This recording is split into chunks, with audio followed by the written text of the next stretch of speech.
بسم اللہ الرحمن الرحیم۔ دنیا کا بہترین خزانہ نیک بیوی ہے۔ جب شوہر اس کو دیکھے تو وہ شوہر کو خوش کر دے، جب اس کو کوئی حکم دے تو اس کی اطاعت کرے، اور جب وہ گھر سے باہر ہو تو اس کی حفاظت کرے۔ عورت رب کریم کا خوبصورت ترین تحفہ ہے۔ کائنات میں رنگ و نور عورت کے وجود سے ہے۔ اسلام میں عورت ماں، بہن، بیوی اور بیٹی ہر لحاظ سے معزز اور محترم ٹھہری ہے۔ عورت کا فطری تقدس، پاکیزگی اور اس کی نسوانی حرمت صرف اور صرف اسلام کی مرہون منت ہے۔ سورۃ النساء آیت نمبر 34 میں حکم ربانی ہے، پس جو صالح عورتیں ہیں وہ اطاعت شعار ہوتی ہیں اور مردوں کے پیچھے اللہ کی حفاظت و نگرانی میں ان کے حقوق کی حفاظت کرتی ہیں۔ حدیث مبارکہ میں آیا ہے کہ نبی کریم صلی اللہ علیہ وسلم نے فرمایا، بہترین بیوی وہ ہے جب تم اسے دیکھو تو تمہارا جی خوش ہو جائے، جب تم اسے کسی بات کا حکم دو تو وہ تمہاری اطاعت کرے، اور جب تم گھر میں نہ ہو تو وہ تمہارے پیچھے تمہارے مال کی اور اپنے نفس کی حفاظت کرے۔ شیخ الاسلام امام ابن تیمیہ نے لکھا ہے کہ نیک عورت حقیقت میں وہی ہے جو اپنے شوہر کی اطاعت و فرما برداری پر مداومت اور ہمیشگی برتے۔ اللہ اور اس کے رسول کا حق ادا کرنے کے بعد شوہر کے حق سے بڑھ کر کوئی حق نہیں رہ جاتا۔ نیک عورت سرمایہ ہے، قیمتی متاع ہے، دولت کو حفاظت سے رکھا جاتا ہے، دوسروں سے سنبھال کر چھپایا جاتا ہے۔ نیک عورت اگر شادی شدہ ہے تو جنت میں اپنے جنتی شوہر کے ساتھ رہے گی اور شوہر کو ملنے والی حوروں کی سردار ہوگی، اور اللہ تعالیٰ اس عورت کو ان سب سے حسین و جمیل بنائیں گے، اور وہ میاں بیوی آپس میں ٹوٹ کر محبت کرنے والے ہوں گے۔ عورت جنت میں اس شوہر کے ساتھ رہے گی جس نے دنیا میں اس کے ساتھ اچھے اخلاق کا برتاؤ کیا ہو، اور وہ شوہر جس نے عورت پر ظلم کیا ہوگا، اس کو تنگ کیا ہوگا، وہ اس عورت سے محروم رہے گا۔ حضرت ام سلمہ رضی اللہ تعالیٰ عنہ کی ایک روایت میں ہے کہ انہوں نے آپ صلی اللہ علیہ وسلم سے پوچھا کہ کسی کے 2 شوہر ہوں تو وہ جنت میں کس کے ساتھ رہے گی؟ آپ صلی اللہ علیہ وسلم نے فرمایا، اسے اختیار دیا جائے گا، بس وہ اس شوہر کو اختیار کرے گی جس نے دنیا میں اس کے ساتھ اچھے اخلاق کا برتاؤ کیا ہو، اور وہی اس کا جنت میں شوہر ہوگا۔ اے ام سلمہ، اچھے اخلاق والے دنیا اور آخرت کی بھلائی لے گئے۔ عورت کا اصل دائرہ عمل اس کا گھر ہے، اس کو اسی دائرے میں رہ کر اطمینان کے ساتھ اپنے فرائض انجام دینے چاہیے، اور گھر سے باہر صرف بضرورت ہی نکلنا چاہیے۔ ایک مرتبہ نبی رحمت کی خدمت میں ایک عورت حاضر ہو کر عرض کرتی ہے کہ یا رسول اللہ، میں عورتوں کی طرف سے آپ کے پاس قاصد بن کر آئی ہوں، میں یہ جاننا چاہتی ہوں کہ اللہ تعالیٰ نے جہاد کو مردوں پر فرض کیا ہے، اگر وہ کامیاب لوٹتے ہیں تو اجر و ثواب پاتے ہیں، اور اگر شہید ہو جاتے ہیں تو اللہ کے یہاں انہیں روزی دی جاتی ہے۔ مردوں کا یہ مرتبہ ہے اور ہم عورتوں کا یہ حال ہے کہ ہم بس ان کی نگہداشت کرتی ہیں، ہمیں اس پر کیا اجر ملے گا؟ آپ نے فرمایا، تم اپنی تمام ملاقاتی عورتوں سے جا کر کہہ دینا کہ بیوی کا شوہر کی خدمت و اطاعت کرنا اور اس کے حقوق کی رعایت کرنا، اعتراف کرنا اجر میں مردوں کے مساوی ہوگا، لیکن تم میں بہت کم عورتیں ایسی ہوں گی۔ ایک اور حدیث مبارکہ میں آیا ہے کہ حضرت ابو بکر بزار حضرت انس سے روایت کرتے ہیں کہ عورتوں نے حضور اکرم صلی اللہ علیہ وسلم سے عرض کیا کہ ساری فضیلت تو مرد لوٹ کر لے گئے، وہ جہاد کرتے ہیں اور اللہ کی راہ میں بڑے بڑے کام کرتے ہیں، ہم کیا عمل کریں کہ ہمیں بھی مجاہدین کے برابر اجر مل سکے؟ آپ نے فرمایا، جو تم میں سے گھر میں بیٹھے گی وہ مجاہدین کے عمل کو پالے گی۔ مجاہدین اللہ کی راہ میں مصائب و تکالیف برداشت کرتے ہیں، گھر کے آرام و سکون کو ترک کر کے دن رات یکسو ہو کر جہاد کرتے ہیں، ہجرت کر کے وطن سے دور ہوتے ہیں، گھر میں ٹک کر رہنے والی عورت اعلیٰ مقام حاصل کرتی ہے۔ حضرت امام جعفر صادق رضی اللہ تعالیٰ عنہ کے پاس چند عورتیں آئیں، آ کر کہنے لگی، اے نواسہ رسول صلی اللہ علیہ وسلم، کیا کوئی ایسا عمل بھی ہے جس کے کرنے سے مرتے وقت روح آسانی سے نکلے، روح نکلتے وقت تکلیف نہ ہو، خاتمہ ایمان پہ ہو، مرتے وقت کلمہ پڑھتی مرے، اندھیری کوٹڑی روشن ہو جائے، قبر جنت کے باغوں میں سے باغ بن جائے، کوئی ایسا عمل بھی ہے؟ حضرت امام جعفر صادق رضی اللہ تعالیٰ عنہ نے فرمایا، اے اسلام کی مقدس شہزادیوں، عورت کے منہ سے نکلے یہ جملے اللہ تعالیٰ کو بہت ہی زیادہ پسند ہیں، اور سنو، اللہ تعالیٰ کے پسندیدہ کام کرنے والی عورت جب مرتی ہے تو قبر سے سیدھا جنت میں چلی جاتی ہے، بغیر حساب و کتاب کے جنت میں چلی جاتی ہے۔ جو عورت اللہ تعالیٰ کے پسندیدہ کام سر انجام دیتی۔ عورتوں نے پوچھا، اے نواسہ رسول صلی اللہ علیہ وسلم، بتائیں تو صحیح وہ جملے کون سے ہیں؟ حضرت امام جعفر صادق رضی اللہ تعالیٰ عنہ نے فرمایا، پہلا جملہ بیوی کا شوہر کے سامنے حلال رزق طلب کرنے والا جو جملہ ہے اللہ تعالیٰ کو بہت ہی زیادہ پسند ہے۔ حلال رزق طلب کرنے والی بیوی، حلال رزق مانگنے والا یہ جو جملہ ہے جو بیوی اپنے شوہر کو کہتی ہے، میرے سرتاج میرے گھر میں لے کر آنا تو حلال کا لقمہ لے کے آنا، میرے گھر میں لے کے آنا تو حلال کا رزق لے کے آنا، سنو حرام رزق میں اپنی اولاد کو نہیں کھلاؤں گی، کیونکہ یہ جو حرام رزق ہے،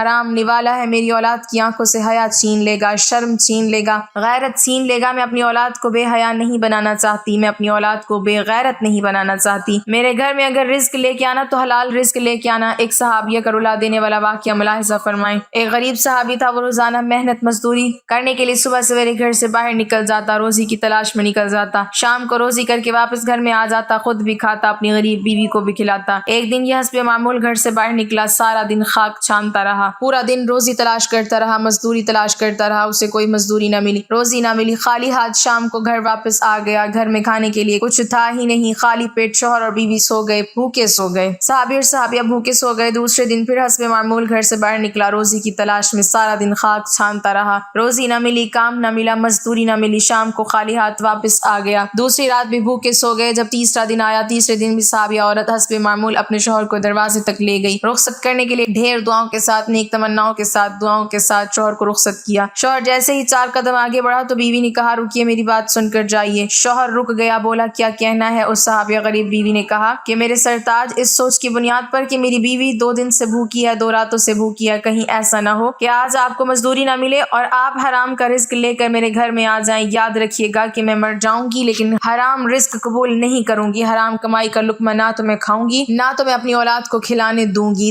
وہ تھی اسلام کی مقدس شہزادیاں جن کی گود میں اسلام پلتا تھا۔ کہتی ہیں، میں بھوکی مر جاؤں گی، تیسری رات بھی بھوک سے گزارا کر لوں گی، کوئی بات نہیں، اگر کام نہ ملے تو واپس آ جانا، چوری کا مال میرے گھر میں نہ لے کے آنا، سود کا مال میرے گھر میں نہ لے کے آنا، حرام مال میرے گھر میں نہ لے کے آنا۔ حضرت امام جعفر صادق رضی اللہ تعالیٰ عنہ فرماتے ہیں، فرمایا، بیوی جب شوہر سے حلال رزق طلب کرنے والا جملہ بول رہی ہوتی ہے اس وقت اللہ تعالیٰ کے بہت زیادہ قریب ہوتی ہے۔ یہی جملہ مرتے وقت اس عورت کی روح آسانی سے نکلوائے گا، روح نکلتے وقت اسے تکلیف نہیں ہوگی، قبر کی اندھیری کوٹری روشن کر دے گا یہ جملہ، قبر جنت کے باغوں میں سے باغ بنا دے گا یہ جملہ۔ فرماتے ہیں دوسرا جملہ، بیوی اپنے شوہر کے آگے کوئی ایسا جملہ بول دے جو جملہ شوہر کی پریشانیوں کو خوشیوں میں بدل دے۔ شوہر پریشان تھا، غمگین تھا، افسردہ تھا، بیوی نے کوئی ایسا الفاظ کہا، کوئی ایسا جملہ بولا جس جملے نے شوہر کی پریشانیوں کو خوشیوں میں بدل دیا، یہ جملہ بھی اللہ تعالیٰ کو بہت زیادہ پسند ہے۔ شوہر کی رضا اللہ کی رضا ہے، شوہر کی خوشی اللہ کی خوشی ہے۔ اگر رب کو خوش رکھنا چاہتی ہو تو اپنے شوہر کو خوش رکھنا۔ حضرت امام جعفر صادق رضی اللہ تعالیٰ عنہ فرماتے ہیں، تیسرا جملہ، اتنا بڑا قیمتی سر، جس سر کے اندر دیکھنے کے لیے آنکھیں، سننے کے لیے کان، بولنے کے لیے زبان، سوچنے اور سمجھنے کے لیے دماغ، ذہن، اتنا بڑا قیمتی میٹیریل جس سر کے اندر ہے، بتاؤ تو صحیح وہ سر کتنا قیمتی ہوگا۔ جب عورت اتنا بڑا قیمتی سر اللہ کے حضور جھکا کر کہتی ہے، سبحان ربی الاعلی،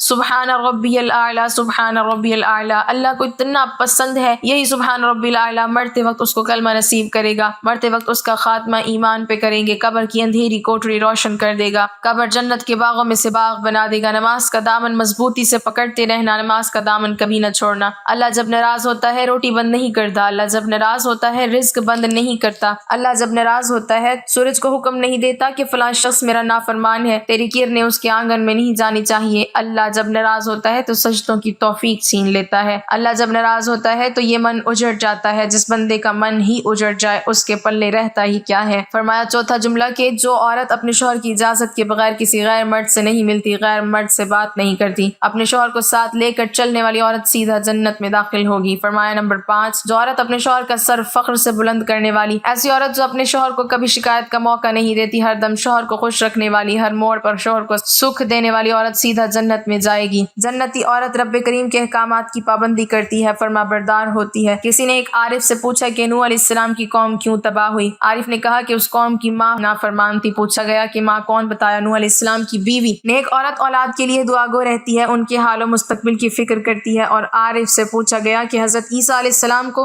گہوارے میں بات کرنے کی توفیق کیسے ملی؟ جواب دیا کہ ان کی ماں مریم علیہ السلام کی دعا کی بدولت۔ اسلام میں جنتی عورت کو جنت کی بشارت دیتے ہوئے اللہ رب العالمین نے کیا اوصاف بیان کیے ہیں، ایک حدیث سے واضح ہوتا ہے۔ حضرت ابو ہریرہ رضی اللہ تعالیٰ عنہ سے روایت ہے، وہ بیان کرتے ہیں کہ حضرت خدیجہ رضی اللہ تعالیٰ عنہ کی سیرت ہمارے لیے بہترین نمونہ ہے۔ ایک مرتبہ حضرت جبرائیل نبی کریم صلی اللہ علیہ وسلم کے پاس آئے اور کہا، اے اللہ کے رسول، خدیجہ آپ کے پاس آ رہی ہیں، ان کے ساتھ ایک برتن ہے جس میں سالن یا کھانا پانی ہے، جب وہ آ جائیں تو انہیں ان کی پروردگار کی طرف سے اور میری جانب سے سلام کہیے اور انہیں جنت میں ہیرے جواہرات کے بنے مکان کی بشارت دے دیجیے جس میں شور و شراب اور رنج و ملال نہ ہوگا۔ حضرت حسین بن محسن کہتے ہیں کہ مجھ سے میری پھوپھی نے بیان کیا کہ ایک دن میں نبی کریم صلی اللہ علیہ وسلم کے پاس گئی آپ نے مجھ سے پوچھا تم کون ہو، کیا تم شوہر والی ہو، تمہارا خاوند ہے؟ میں نے کہا ہاں۔ آپ نے فرمایا تم اس کے لیے کیسی ہو؟ میں نے جواب دیا اس کی اطاعت اور خدمت میں کوئی کوتاہی نہیں کرتی سوائے اس کے کہ اس کام سے عاجز ہوں۔ آپ نے فرمایا خوب سوچ لو کیونکہ وہی تمہارے لیے جنت اور جہنم ہے۔ شوہر کی اطاعت و خدمت فرض ہے، آخرت کی زندگی میں کامیابی کا دار و مدار شوہر کی خدمت میں مضمر ہے۔ جنتی عورت ہمیشہ شوہر کی تابعدار ہوتی ہے، اس کے آرام و سکون کا خیال رکھتی ہے۔ نیک عورت کو چاہیے کہ اچھائی اور نیکی کے کام میں حصہ لے اور امر بالمعروف نہی عن المنکر کا فریضہ ادا کرے، اپنے آقا و مالک کا حق ادا کرے کہ قرآن پاک میں حکم ہے کہ تم خیر امت ہو جو سارے انسانوں کے لیے وجود میں لائی گئی ہے، تم بھلائی کا حکم دیتے ہو اور برائی سے روکتے ہو اور اللہ پر کامل ایمان رکھتے ہو۔ ناظرین، یہ باتیں ایسی ہیں، یہ کام ایسے ہیں جس سے مرتے وقت عورت کی روح آسانی سے نکلے گی، خاتمہ ایمان پہ ہوگا اور قبر سے سیدھا جنت میں چلے جاؤ گے۔ حضرت ابو ہریرہ رضی اللہ تعالیٰ عنہ سے روایت ہے کہ رسول اللہ صلی اللہ علیہ وسلم سے پوچھا گیا کون سی عورت بہتر ہے؟ آپ صلی اللہ علیہ وسلم نے فرمایا وہ عورت کہ جب اس کا شوہر اسے دیکھے تو وہ اسے خوش کر دے اور جب اسے کوئی حکم دے تو وہ اس کی اطاعت کرے اور اپنے نفس اور مال میں اس کی مخالفت نہ کرے جسے وہ ناپسند کرتا ہو۔ ایک خاتون آئی کہ میری شادی ہو رہی ہے، میرے اوپر میرے شوہر کا کیا حق ہے؟ تو آپ صلی اللہ علیہ وسلم نے ارشاد فرمایا تیرے شوہر کے جسم پر پیپ سے بھرے زخم ہو اور تو اپنی زبان سے چاٹ چاٹ کر زخم صاف کرے تو نے اپنے شوہر کا حق ادا نہیں کیا۔ شوہر کا سمجھایا کہ سب سے بہترین مسلمان وہ ہے جو بیوی سے اچھا سلوک کرتا ہے اور میرا اپنی بیویوں کے ساتھ سب سے اچھا سلوک ہے۔ اسلام نے عورت کو اعلیٰ مقام دیا ہے۔ اسلام کی نظر میں انسانی لحاظ سے مرد اور عورت دونوں برابر ہیں، لہٰذا مرد کے لیے اس کی مردان کی قابل فخر نہیں ہے اور نہ عورت کے لیے اس کی نسوانیت باعث سے شرم کی بات ہے۔ ہر فرد کی زندگی میں عورت کسی نہ کسی صورت میں ایک مؤثر کردار ادا کرتی ہے۔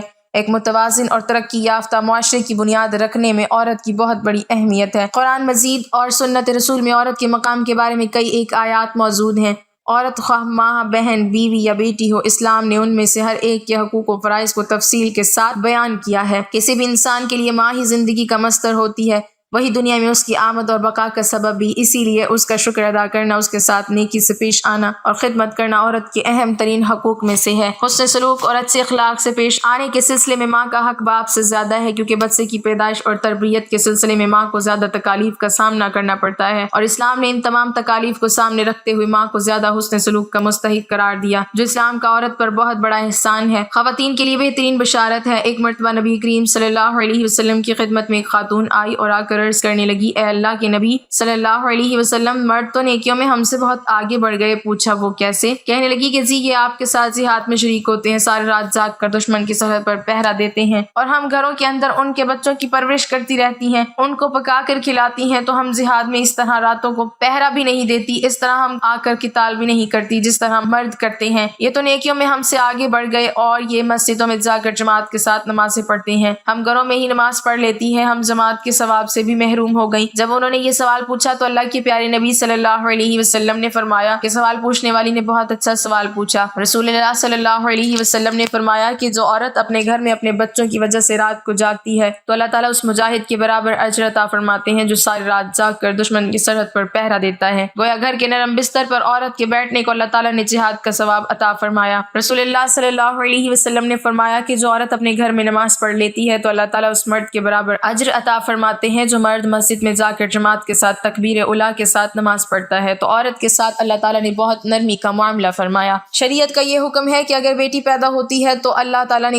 گویا رحمت کا دروازہ کھول دیا تو باپ کے لیے یہ رحمت بن گئی کہ ان کا باپ جنت میں اللہ کے پیارے نبی کریم صلی اللہ علیہ وسلم کی اتنا قریب ہوگا جیسے ہاتھ کی دو انگلیاں ایک دوسرے کے قریب ہوتی ہیں۔ ازدواجی زندگی میں اللہ تعالیٰ نے قرآن پاک میں مردوں کو سفارش کی ہے کہ عورتوں کے بارے میں فرمایا تم نے ان عورتوں کے ساتھ اچھے طریقے سے زندگی گزارنی ہے۔ عورتوں کی سفارش اللہ رب العزت نے خود قرآن پاک میں فرمایا اے مردو تم نے عورتوں کے ساتھ اچھے اخلاق اور اچھے انداز کے ساتھ زندگی بسر کرنی ہے۔ عورت اپنے خاوند کے ساتھ اچھے انداز میں زندگی بسر کر رہی ہے، اس کے بعد اس عورت کو امید لگ گئی یعنی یہ حاملہ ہو گئی تو حدیث پاک کا مفہوم ہے کہ جس لمحے اس کو حمل ہوا اس لمحے اللہ تعالیٰ اس عورت کے پچھلے گناہوں کو معاف فرما دیتے ہیں۔ حدیث پاک میں ہے کہ اگر شوہر اپنی عورت کو یہ حکم دے کہ پتھروں کو لے کر سرخ پہاڑ سے کالے پہاڑ تک جائے یا کالے پہاڑ سے سرخ پہاڑ تک جائے تو عورت پر حق ہے کہ وہ شوہر کا یہ حکم پورا کرے۔ یہ شوہر کی اطاعت کی تاکید کرنے کے حوالے سے بطور مبالغہ فرمایا گیا ہے، کیونکہ کسی کالے پہاڑ کے قریب سرخ پہاڑ یا سرخ کے نزدیک کالا پہاڑ نہیں ہوتا، یہ بہت دور دور ہوں گے۔ تو جب اتنی دور موجود ایک پہاڑ سے دوسرے پہاڑ تک پتھر لے جانے کا حکم پورا کرنے کی تاکید ہے، جو کہ بہت مشکل بھی ہے اور بے فائدہ بھی، تو شوہر کے دیگر اہم احکام کی اہمیت کتنی ہوگی۔ عورت کو چاہیے کہ شوہر کی آمدنی کی حیثیت سے زیادہ خرچ نہ مانگے، بلکہ جو کچھ ملے اس پر صبر و شکر کے ساتھ ہنسی خوشی زندگی بسر کرے، اپنی پسند کی چیزیں نہ ملنے پر ہرگز شکوہ شکایت نہ کرے۔ اگر شوہر پوچھے کہ میں تمہارے لیے کیا لاؤں، تو عورت کو چاہیے کہ شوہر کی مالی حیثیت دیکھ کر اپنی پسند کی چیز طلب کرے، اور جب شوہر چیز لائے تو اگرچہ اس میں کوئی کمی ہو پھر بھی اس پر خوشی کا اظہار کرے۔ ایسا کرنے سے شوہر کا دل خوش ہوگا اور آپس میں محبت بڑھے گی، جبکہ اگر عورت نے شوہر کی لائی ہوئی چیز کو ٹھکرا دیا اور اس میں عیب نکالا تو شوہر کے دل میں بیوی کی طرف سے نفرت پیدا ہو جائے گی اور آگے چل کر لڑائی جھگڑے بڑھیں گے اور میاں بیوی کی خوشیوں میں زندگی خاک میں مل جائے گی۔ اللہ پاک ہمیں دین کی مکمل سمجھ نصیب فرمائے اور ہمارا خاتمہ ایمان پر فرمائے،